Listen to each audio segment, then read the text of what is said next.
Clash of Clans. It's a game that most of you watching this video have undoubtedly played. To many, it's a freeing game with limitless possibilities. It's widely known as an enjoyable, mostly cheerful game, but despite this, there is one aspect of Clash of Clans that goes wildly unnoticed by most of the community. It's an unexplained feeling of emptiness, a strange, almost burning loneliness that has somehow prevailed throughout most people's Clash of Clans experience. The feeling that has left many players lost, drifting through this vast, open, empty village that is Clash of Clans. This emptiness is the realization that every single player in every single of the millions of villages that have ever been created is essentially isolated, aimlessly attacking and gathering resources without any final destination. It's also the realization that no matter how many clans you join, no matter how many friends you have, you will never be truly connected with another player. It's a direct result of Clash of Clans being fundamentally finite and timeless. The main idea of this video is the great timeless loneliness that has prevailed throughout millions of people's villages. It's also something that many people have coined as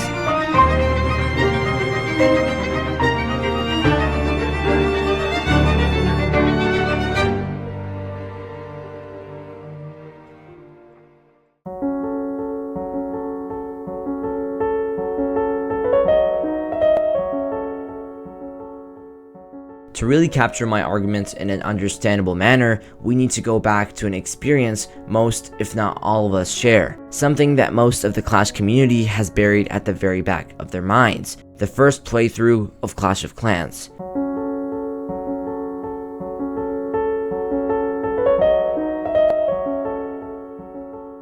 You are suddenly thrusted into this new village, complete with a mesmerizing forest, villagers, and a strange world, simple in nature, yet ever so complicated. You, being the chief of the township, are forced to defend the inhabitants from the viridescent goblins of the north. Completing the defense, you take your army in an attack to complete the mission, as guided by one of the friendly villagers. As the wizards of the ivory tower polished off their attack, the army is soon disbanded, only for you to return as a victor to the villagers. Tasked with a long journey ahead of you, most of us start small, begin to perform tasks such as assign the builders, train up another army, and upgrade buildings. Nonetheless, most of us end up progressing through the first few town halls rather quickly, and as we know it, our short few moments of joy and happiness convert to anguish and misery, the start of the end, as many people like to call it. However you like to think of it, whether it is dread or contentment, this game brings a burning sense of familiarity. Clash of Clans nostalgia aspects are something that have been widely talked about by the community, with nostalgia being defined as a sentimental longing or wistful affection for the past, typically for a period or place with happy personal associations. Seeing the experience of Clash of Clans or the past is a better thing than it actually was.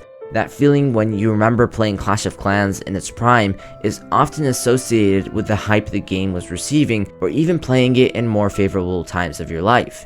Although Clash of Clans has gained wide notoriety in recent years, there have actually been very few people that understand why Clash of Clans feels so nostalgic. Few people that really know the subtle subconscious elements of the game that mean so much to us. Few people that know the true nature of Clash of Clans.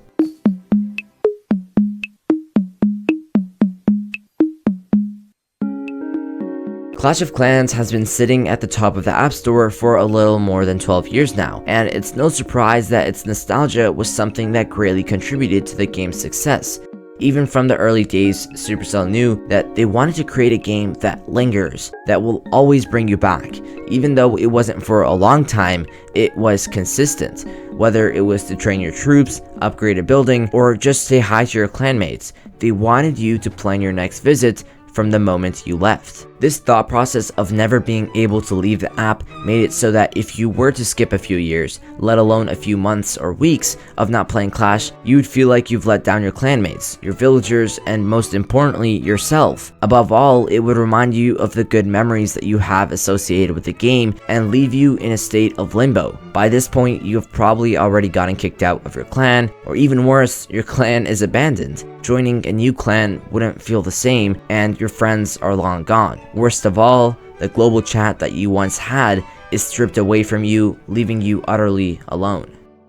As much as others try to argue, Clash of Clans has always felt very isolated, even though in a nutshell that's what it's meant to feel like, with clan raids and attacks just being a distraction for the real connection between players. At one point or another, you've probably tried to zoom out into one corner of your village, seeing if it expands somewhere else. Maybe the beaten path steers us to another base, or maybe there is something hiding there in the wilderness, only to end up disappointed, realizing that those cinematics and Clash animations were depicting fake scenarios all along. The solo play aspect of the game contributes to this heavy feeling of loneliness. Day after day, battle after battle, you start to feel lost in an endless cycle.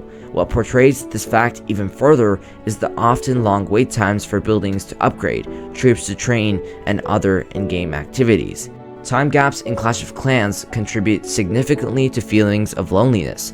The game is structured with various wait times for activities which can span from minutes to several days. During these downtimes, players often find themselves with little to do, reducing engagement and interaction. While some may use this time to strategize or scout other villages, the lack of immediate engaging activities can make the game feel stagnant. This waiting period can be particularly isolating if a player's clanmates are also inactive, or if there are no immediate clan wars or events to participate in. The anticipation of those long durations without active gameplay can lead to a sense of disconnection and loneliness, as players may log in less frequently or struggle to maintain interest in the game. Burnout is another significant factor that can make Clash of Clans feel very lonely. If you've been playing for a long time, the initial excitement and novelty of the game can wear off, transforming what once was an engaging and dynamic experience into a repetitive task. As players progress, the goals become more time-consuming and challenging, requiring a greater investment of time and effort for incremental rewards.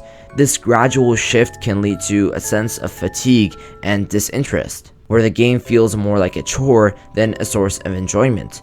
The repetitive nature of certain tasks, such as farming for resources or waiting for upgrades, can exacerbate this feeling of burnout. Additionally, if longtime players see their clanmates become inactive or leaving the game, the social connections that once enhanced their experience can diminish, further contributing to feelings of loneliness and disengagement. My initial intention on writing this script was to create a gloomy, almost sad and depressing atmosphere for you, and I hope I accomplished my initial goal to an exceptional extent, but I want to leave this video off on more of a high note.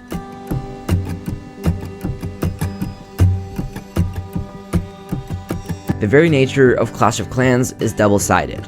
Those who only focus on the negative aspects of the game often forget that Clash of Clans remains one of the most popular mobile games ever made, and for good reason. Its strategic depth and engaging clan dynamics make it suitable for a wide range of players. Clash of Clans has captured the hearts and minds of millions of people, influencing modern gaming culture in profound ways. Despite any challenges or criticisms, it's safe to say that Clash of Clans is here to stay. Its unique blend of strategy, competition, and community ensures its lasting appeal, and there will likely never be another game quite like